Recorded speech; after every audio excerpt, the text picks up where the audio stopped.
What if the mysterious symptoms that you might be battling, things like brain fog, fatigue, and anxiety, are actually caused by something that might be hiding in your walls or in your air conditioning unit or even in your old childhood home? So, in this episode, I have Dr. Jill Carnahan here to share why mold exposure is skyrocketing and what it's actually doing to our brains and our body, and the powerful new ways that she's using right now to help patients detox and reclaim their health. So let's dive right in.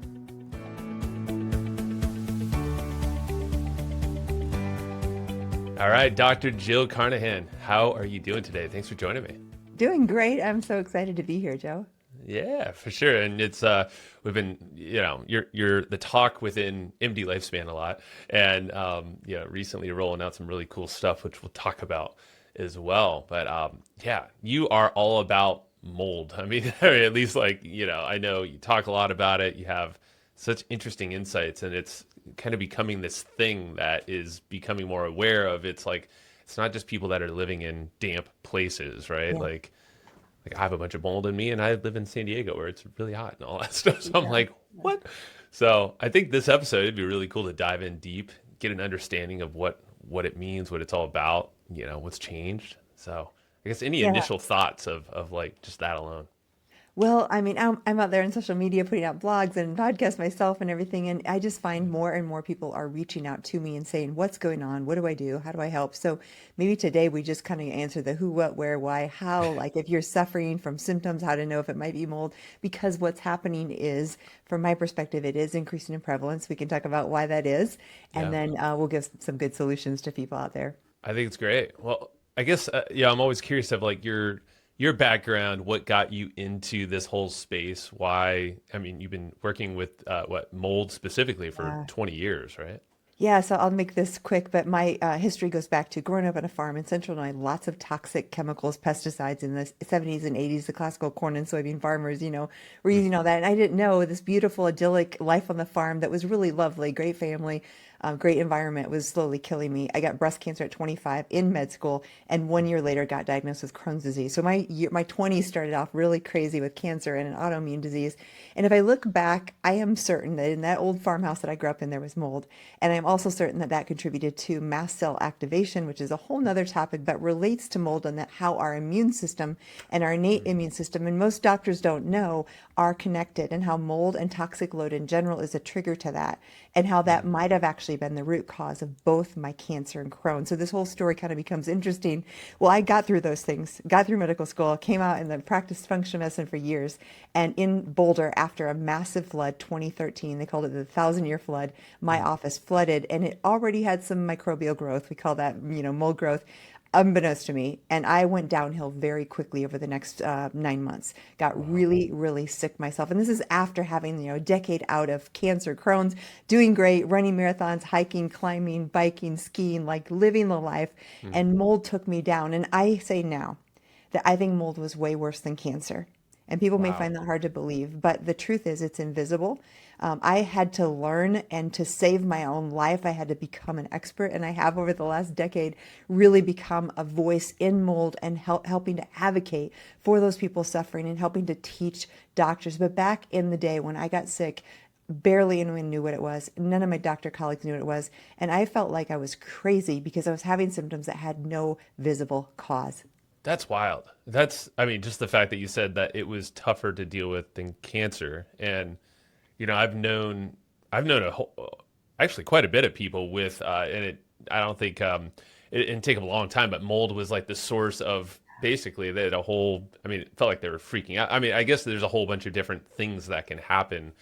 I guess talk to me about like what, because I feel like there's just so many people that are probably experiencing this, but just don't know what it feels like, or maybe some symptoms. Can you Yeah. kind of shine a light there? Yeah. Yeah, Joe. So this is where it's at. So first of all, like me going through that, all of a sudden I, in my own body, experienced things that did not make sense.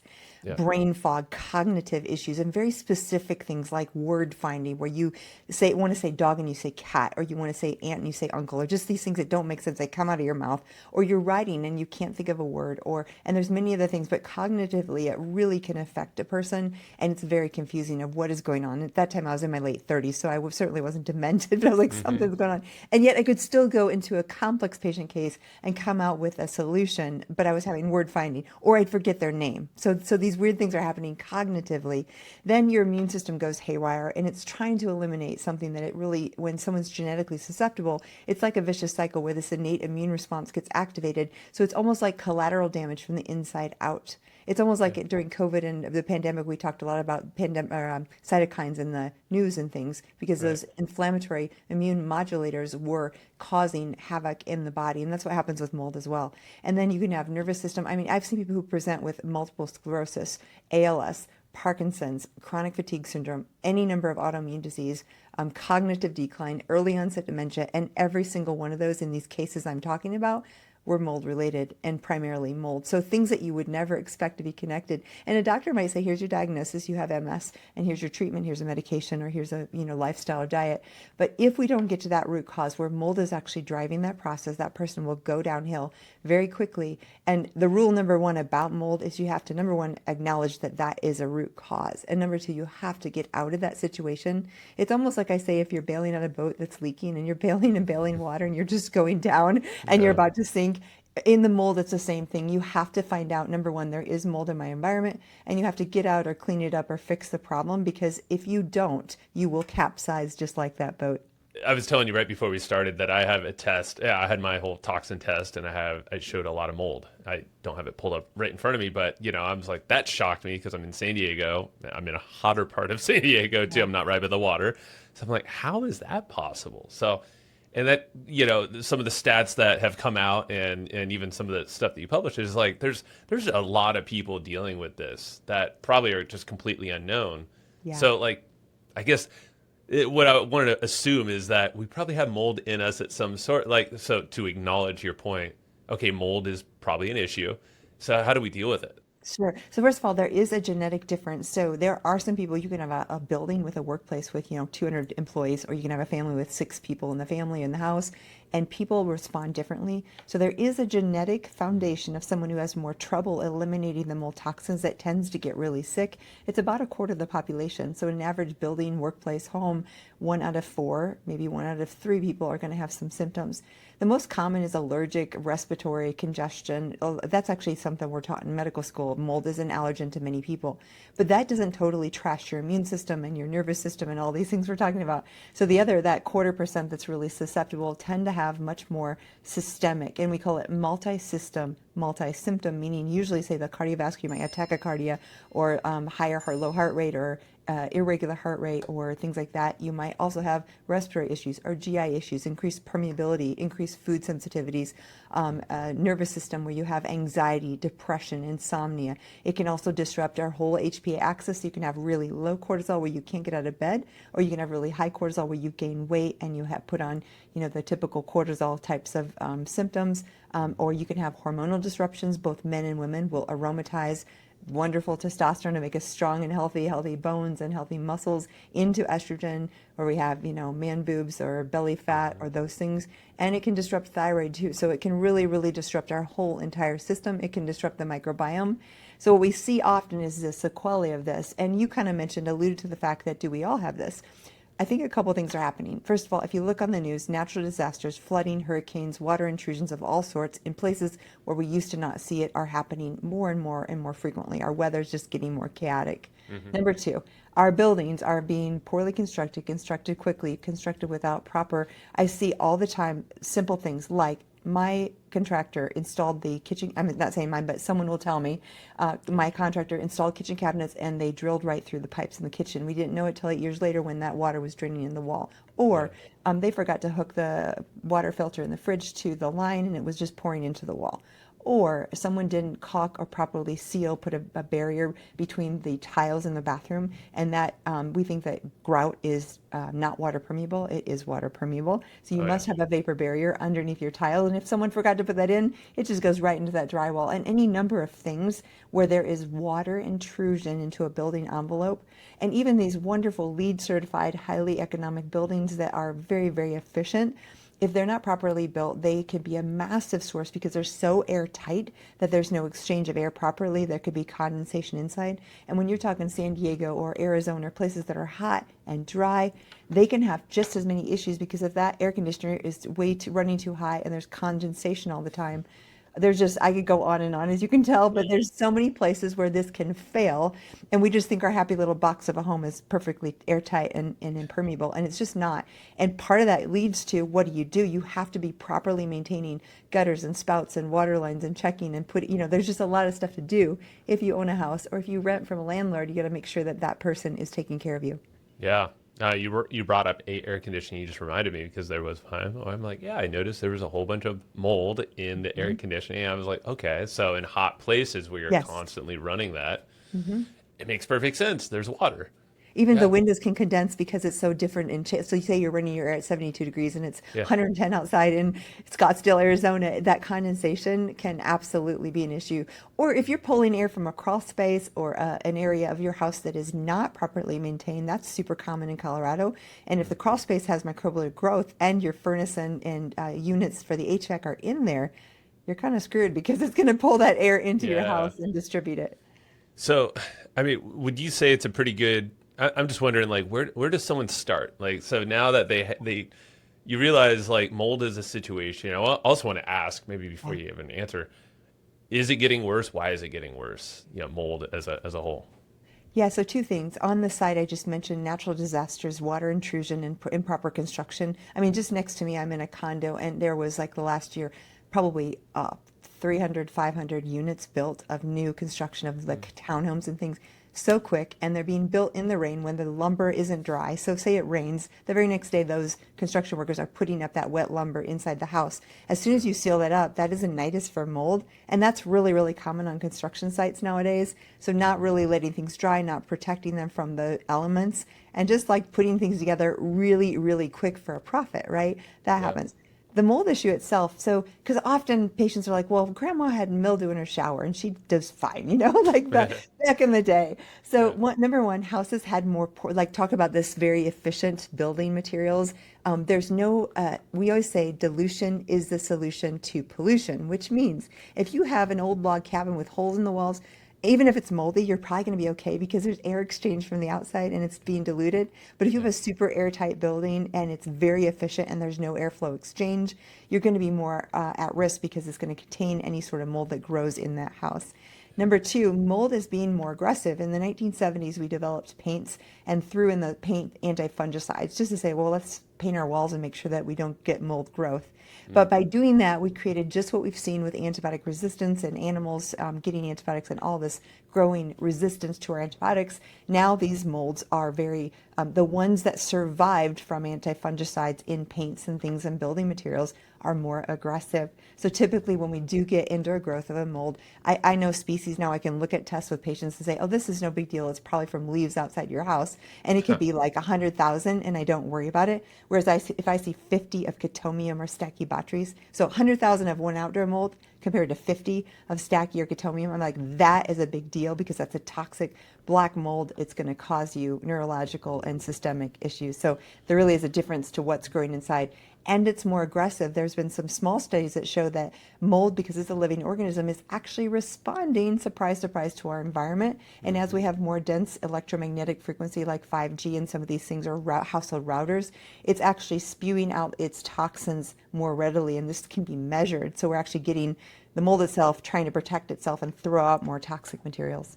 So literally, like shooting it out Yeah. to spread and repopulate or populate more. I guess it's just like any other living thing, right? Right. That's It's like crazy to be like, really? I mean, that sounds like an alien. It's pretty really normal physiology of fungi when they are, even in our own body, if we have a candida overgrowth or infection, they start to invade our tissues when we threaten them with antifungals.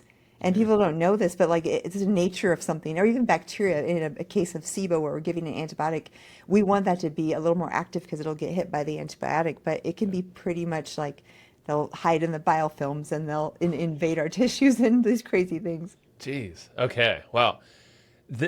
I'm curious. So you mentioned some of the names of the ones that are a lot more concerning than Yeah. others, and I'm just kind of selfishly, but also, I know other people who are listening, watching, have taken the toxin test, or maybe Yeah. will, because we talk about it all the time. Like, what are some of the concerning ones that you can just kind of rattle off, and then we can kind of, Yes, I'll tell you kind of the little like I yeah. always say that mold has personalities, and I know mold well enough now that I can almost, this sounds crazy, but it's true. I can walk into a building and be like, this is moldy, and this is a likely mold that's here, Oh my because gosh, it's just the crazy. smell, just My symptoms and uh, my and I'll talk about that. Let's bookmark too. How do people test? Because I want to come back to that. You said yes, like, what do we okay, do? How do we test? So we'll come back to that. So, yep. but just mold and personalities. So we've got the typical like cladosporium, and there's a few of these ones that they are like common in like forested area, trees and leaves. And if you have a pile of wet leaves in the fall, you're going to have mold growth on your lawn. But none of those are a big deal because again, it's outdoor. It's decay. It's how we decay material, and like produce good crops and things. Like part of Yeah. that is fertilizer. So that's all really, really normal process. And outside it is fine. It's usually not an issue. Now I have had a few patients who are really bad sinus issues where they live near a forest, and in certain times of the year when it's really wet and damp, they get worse because of course walking through that forest with the wet decaying materials, they inhale more. But that's a little separate. Okay, so that's for the outdoor molds. Indoor molds first comes after a water material damage issue is usually Aspergillus penicillin, which is just like the antibiotic. Those are really early players. They're commonly very allergic players, so people have congestion, sneezing, maybe a little heartburn because that could be a histamine issue, and maybe a little brain fog. But I always find if those are even really high, I'm like, this is doable. We can fix it. You're not going to like die of Parkinson's usually from those. Although in high levels, they're toxic too, and they suppress the immune system. For example, one of the things they spew out, the mycotoxins, is called mycophenolic acid.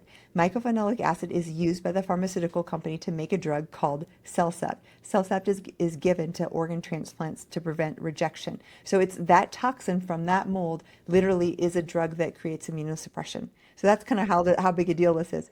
And then I mentioned, and this is worth noting if you're out there and you have a test in front of you or something, the really nasty, I call them black molds, toxic molds, Stachybotrys, Chaetomium are two of the worst. And these are the ones, Joe, where if I was in a building and how I would notice is I would get in and I'd be like, oh my gosh, I'm so tired. I got to lay down right now. I call them the narcoleptic mold, especially Chaetomium. I Whoa. literally Yeah. feel like I'm going to, like Sleeping Beauty, I'm going to fall asleep.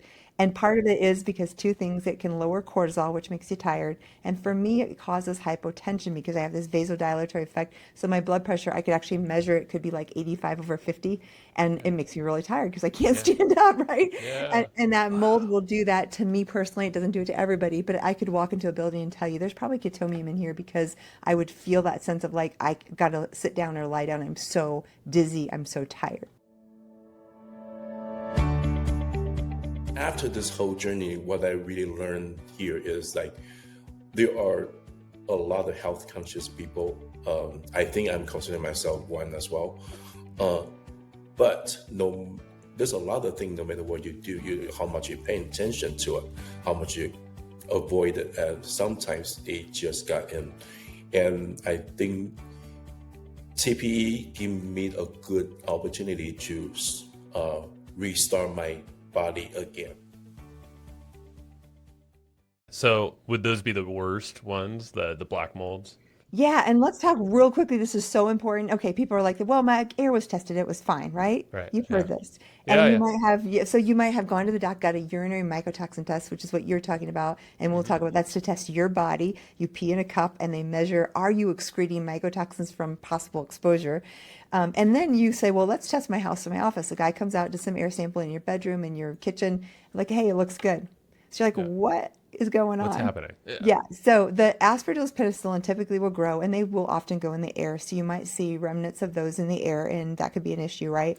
But these really nasty molds are dark, sticky, black, and they like dark hidden corners. So typically, say there's Chaetomium in a building, it's going to be under the floorboards in a crawl space. It's going to be somewhere dark and dank, and they rarely release spores into the air. So it's very common to not see them, even if there's a real issue in your home. The worst of the worst, I'm talking, in Yeah. the air. So I'm a fan, and I've talked to remediators and inspectors, and I know a lot of them, and they would agree. Most of them, you want air sampling, but you also want a PCR dust test to check the fingerprint of the house. And I think those two together are probably the best way to assess. There's nothing wrong with air sampling. I like it, I use it. But if you rely on that alone, you may miss a really nasty issue.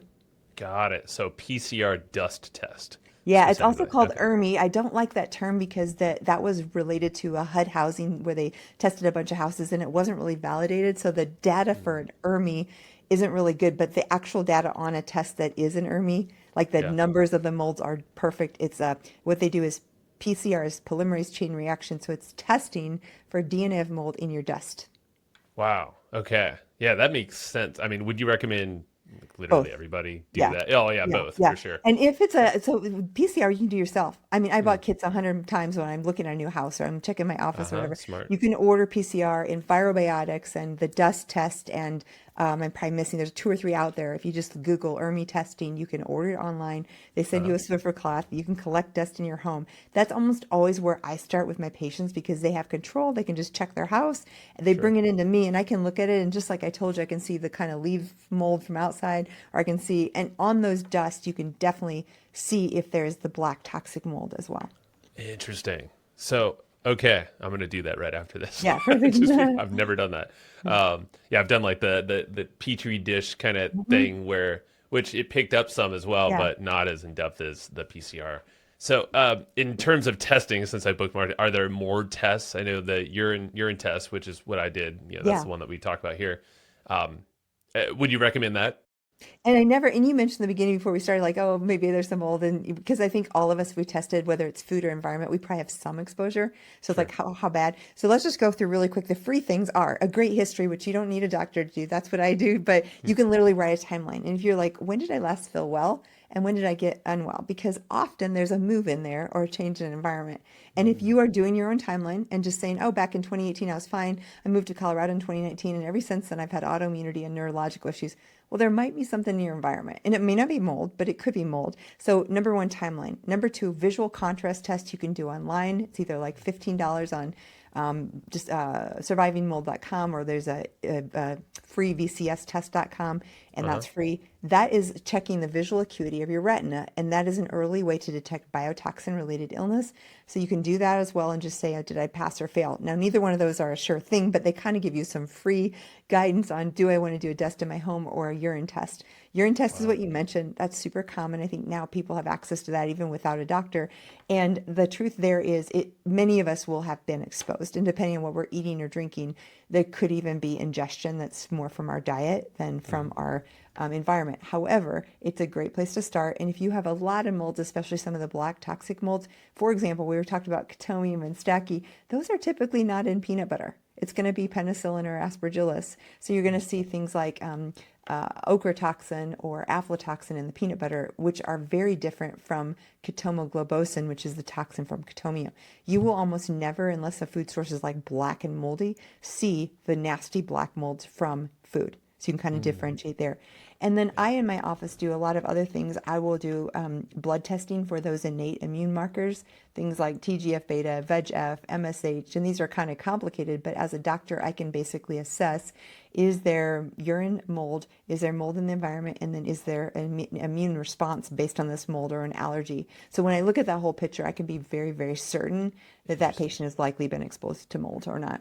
That's great awareness to have the data. I mean, that's what Dr. Mhm. Savage is always saying. Yeah. It's like when you have your own personal data, environmental data, and all Yes. that, then you kind of have more of a picture of what you can do, what's possible here. I'm going to try that visual timeline thing too. Does that Yeah. relate to like floaters in eye or like things like that? I don't know. I'm just like you mentioned retinas, because I know Yeah, that's visual. So some weird things. Let's talk about weird, fun symptoms. Fun. They're not fun, but they're sure. weird. So it's electrostatic shock, like breaking electronics, your computers, your watches, your things, that can Yeah. be with mold because you can literally create a human battery because you're sweating out so much salt and there's a gradient on your skin. So some Yeah. people will literally they'll drink and they pee and they drink and they pee and they can't concentrate urine. That's a Yeah. common mold symptom. The electrostatic shock, which is a weird common breaking watches, electronics, and then dehydration in general, hypotension, and then sudden weight gain can be common. You can also lose weight, but I'd say it's more common, like 30 pounds in 3 months, and I didn't do anything differently because of that Yeah. shift in the HP axis. Exhaustion, brain fog, of course, really common. Sleep disturbances, insomnia, anxiety, and depression. I mean, this can do really nasty things, especially those black molds. For I've seen suicidality. I've seen like really nasty, awful, dark moods from the mold as well. I've heard that from one of the people I know. He was experiencing a lot of that. It was almost like the adrenaline was just off the charts. Like he couldn't turn it off, and then it spun him out mentally. And finally realized it was mold. Well, Joe, interesting. The research for my book, I found this. I did not know, but it was shocking. There is a limbic response, which means when we inhale mold, our olfactory nerve takes it right to the brain, and it actually activates the limbic amygdala system. So even if we're like, hey, I'm going to be fine, there's a little mold in this house, like even I've been through it a lot, so I'm pretty calm when I get exposed, like I'll be okay. Yeah, you know what to do. But we still get a limbic response. And so like what you're mentioning, it's really common when you're in mold and you're kind of in the midst of it and you're not detoxing yet or taking care of it. You can literally get kind of a fight or flight response, and it's a physiological response. Correct. Wow. Yeah. And I have heard it just goes straight to the brain. So then that is all downstream of everything else, right? It's crazy. Okay. What do we do about it? Because you're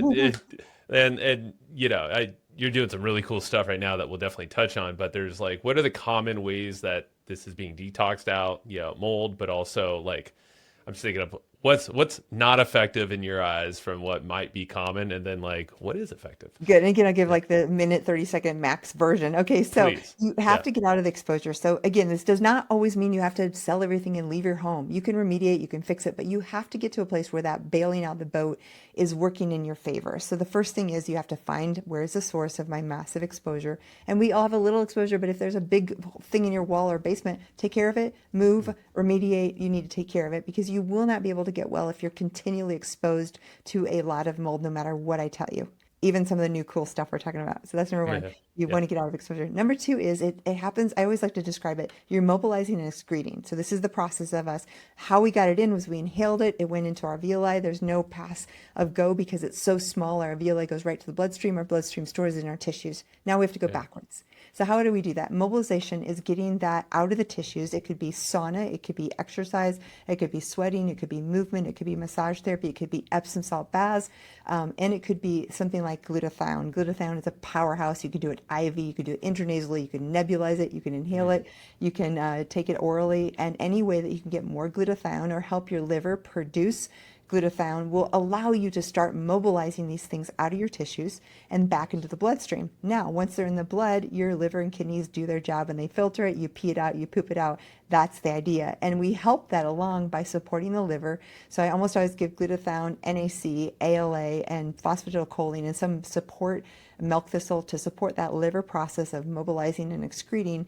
And then we want to bind it. And there's been very well studied things like clay, charcoal, cholestyramine, glycomannans, and I could name 101 other things, but those are real common binders where it literally will grab onto this toxic load through the bile in the gut and escort it out through the stool. And then of course, sweating and urinating and drinking and hydrating and all those things go along with it. But at the core, it's just mobilizing, excreting, eliminating exposure. Okay, that makes perfect sense. And I love that you said sauna in there. I sauna all the time. So yeah, perfect. Yes, doing something right. That's good. Which actually, let's talk really quick because you had a positive test. If you're sauning regularly, we actually recommend, because you're going to show more in your urine. So that's a good thing, because you're like, oh, this is coming out. Think about urine tests. We have like, oh no, I have it in my urine. But the worst case scenarios are those who are so toxic that it is not coming out in the urine. So someone exposed with a 0 level would be way worse than you sauning and getting it to come out in your urine, or any of us. Interesting. Yeah, that is you got to think of how it works, but you got to excrete it out. So what are, like, what's the new thing that you're working on now with MD Lifespan, Dr. Savage, and Therapeutic Plasma Exchange? I want you to so I am so excited. And here we finally get to the chase, because basically what I've seen in clinical practice is the level of acuity, the complexity, the difficulty in getting people well is exponentially increasing. And I tie that to this environmental toxic load is increasing, and we're drowning in our ability to come out from under, especially the top 4 that Paul and I always talk about, which is mycotoxins, plastics, PFAOs, which is polyfluorinated compounds, and Teflon and Gore-Tex, and organophosphates, which is me growing up on the farm. So these four, it's almost like no matter how well we live our lives, it's really hard to stay ahead of the burden, and mold in particular. So what I'm working on with MD Lifespan is a plasma exchange program where literally you can do all the right stuff, but if you're doing all the right stuff and you're stuck, going through plasma exchange literally takes the load out of your body. It's like a oil change for your car. So it's a powerful new way that we can actually go in. And the great thing is, yeah, mold, but any other toxin you're dealing with, you're going to clean that out as well. And so it's a really, really, I think, amazing. And even though in the moment you look at the cost and it may seem expensive, I was talking to someone the other day who had spent a year detoxing and how much they spend, and plasma exchange would have been a steal for her. Right? I believe because it. of all Yeah. right? Because all the supplements. And I'm not saying you don't still do all the rest of it or some of the rest of it, but to me, I am all on board to support. And of course, we're going to have it in my office in Boulder, Colorado, Right. as of 2 weeks from now, from when we're recording, because I just believe in this. I believe it's such a powerful thing that people are going to need. Yeah, well, tell me about more of it, because we talked about therapeutic plasma exchange on here. Dr. Savage has definitely been on, and other people who have been doing it. But you have the Dr. Jill's MD Lifespan mold plasma exchange protocol specifically. So, Yeah. I guess tell me some specifics around this protocol that you've helped to develop, and I guess what makes it different. Well, and Joe, one thing I want to say in the background is I love just giving free information. For decades, I put out blogs and podcasts because I want to help as many people as I can. And I know not everybody can see me. So there are thousands of people I run into every day, or docs or whatever, like, oh, you helped me with this and you read this. So this to me is on that level of, I can't see everybody in my clinical practice. I wish I could. But what we can do is I worked with Dr. Savage to develop what would it be in a perfect world if we did this oil change, this plasmapheresis for a patient. And then we also built alongside it a protocol that is using the kinds of things I would use in clinical practice to really create a complete overhaul detox program for mold. So I worked with him and we created a mold detox protocol that involves at the center the plasma exchange, but also includes all of these other things that I do in clinical practice. So I'm so excited because someone could call you at MD Lifespan and say, hey, I want to go to Boulder. They never see me, but they get the same class of information and top brains of Dr. Paul and I to really put together this protocol. And the great thing is, even though there is a protocol, the doctors are working with each patient to make sure that it's going to fit them. They might do one session more or one session less. They're going to be tested before and after. So it's just a really, really well founded protocol, and it's based on my own experience of 20 years of detoxing patients from mold. Wow, that's cool. Will they, do they just need to go to Boulder, or can they go to other locations Yeah. to do So the I am protocol? just all about whatever. Yeah. So I think it's Detroit, Chicago. You know all the maybe the Yeah, all locations the different and the spots. website. So yeah, whatever. Honestly, and I have a reach all over the world, really, but especially in Yeah. the U.S. So I have a lot of people, Canada or Mexico or Miami or Cool. California, so all over. And what we're just saying is go to the website, do a free call, a consult with a doc to see if it feels like a good fit. Ask your questions, and if it feels like a good fit, find a location. By all means, I'd love to see you in my office, but you can go anywhere and get this done at any site. They'll have the same So protocol. cool. Yeah. I will likely be getting that protocol, your Yes. protocol. Like that's, Yeah. I mean, I'll listen to Doc, Sure. Yeah. Dr. Savage about that, but this is so fascinating, Jill, and thank you. You're welcome. Before we wrap up, I definitely want you to shout out some of the other cool stuff. You have a podcast, book. Where can people go follow along and dive even deeper? Thank you, Joe. Yeah. Yeah, my website, which is the hub of everything, is just my name, Jill Carnahan, Carnahan.com. And I have a book called Unexpected. It's my own journey through mold and cancer and all of that, hopefully encouraging. We also have a documentary that's free on Amazon Prime now called Doctor Patient Movie. And then the podcast, which has been just on YouTube, and we have, I don't know, over 600,000 subscribers. So we're really having fun with that. And all that's free, so you can enjoy.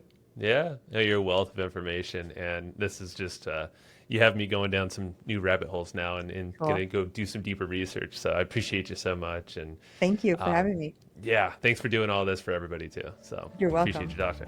Yeah, have a good one. Thanks.